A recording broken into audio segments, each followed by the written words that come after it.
Obat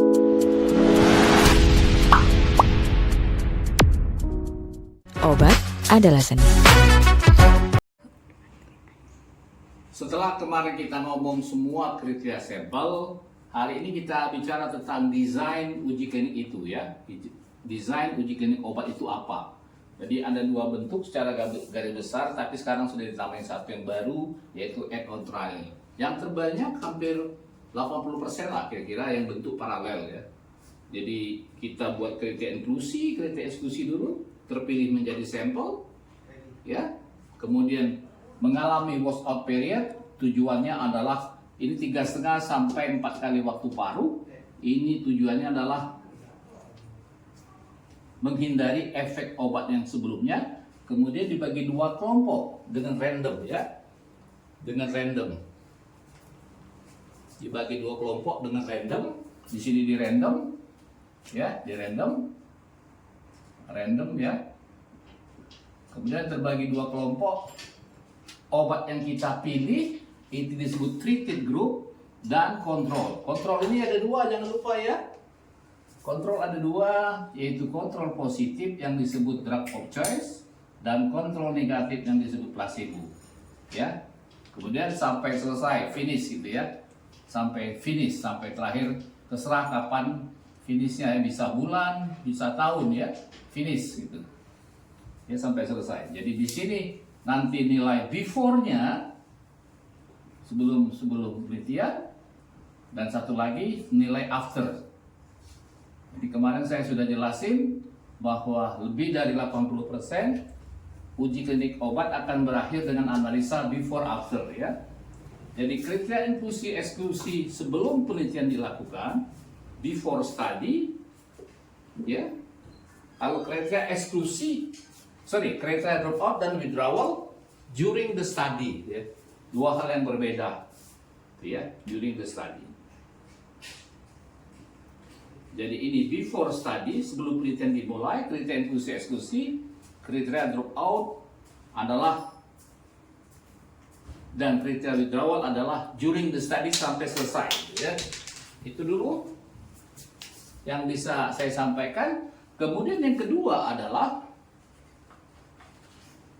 bentuk crossover ya. Bentuk kedua adalah bentuk crossover yang biasanya dilakukan pada kasus-kasus kronik atau jarang.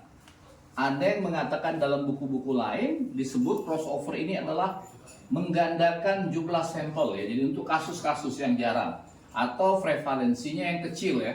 Ada yang ngomong kalau prevalensi itu kecil, ada yang ngomong di bawah 10%. Jadi dalam bentuk crossover. Misalnya banyak kasus-kasus di bagian ginjal gitu ya, misalnya untuk dialisa ya, yang memerlukan waktu yang lama, atau di bagian saraf untuk pasien-pasien stroke gitu ya. Nah, ini paralel ini ada 2 kali washout period gitu ya. Washout period gitu ya. Jadi sampel sama seperti dalam bentuk tadi paralel, ada kriteria inklusi eksklusi dulu ya. Kriteria inklusi eksklusi dulu, kemudian terpilih menjadi sampel, kemudian di washout period, kemudian di sini di random ya, jangan lupa di random, baru dibagi dua kelompok obat yang kita teliti atau treated group, dan dibanding dengan kontrol, boleh kontrol positif, boleh kontrol negatif. Kontrol positif sebenarnya tadi sudah dijelaskan adalah drug of choice. Kalau kontrol negatif itu adalah placebo gitu ya. Bisa kontrol positif, bisa kontrol negatif. Kemudian setelah selesai satu periode, satu masa, kita wash out lagi ya, baru kita silang. Jadi pengertian crossover itu adalah silang. Yang tadinya dapat obat yang kita teliti, kita kasih kontrol. Yang tadi dapat kontrol, kita kasih obat treated sampai waktu tertentu. Selesai gitu ya. Jadi ada 2 periode, seperti ada 2 periode masa penelitian gitu ya.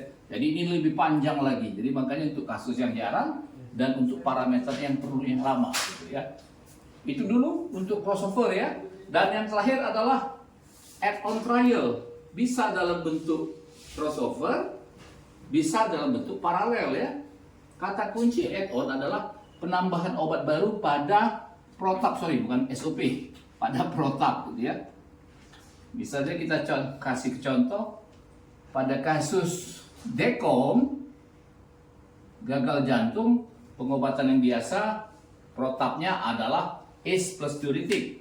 Nah, kita tambahkan bisoprolol. Nah, penambahan bisoprolol itulah yang disebut add-on. Ya, bisoprolol ditambah ke ACE plus diuretik. Atau misalnya pada kasus-kasus dry eye, penambahan vitamin A pada pengobatan dry eye gitu ya. Atau juga pada aserpik, penambahan vitamin A pada anti cancer gitu ya. Jadi itu dulu yang bisa saya sampaikan. Mudah-mudahan bermanfaat. Terima kasih telah menonton. Silakan subscribe, follow, and share. Ciao.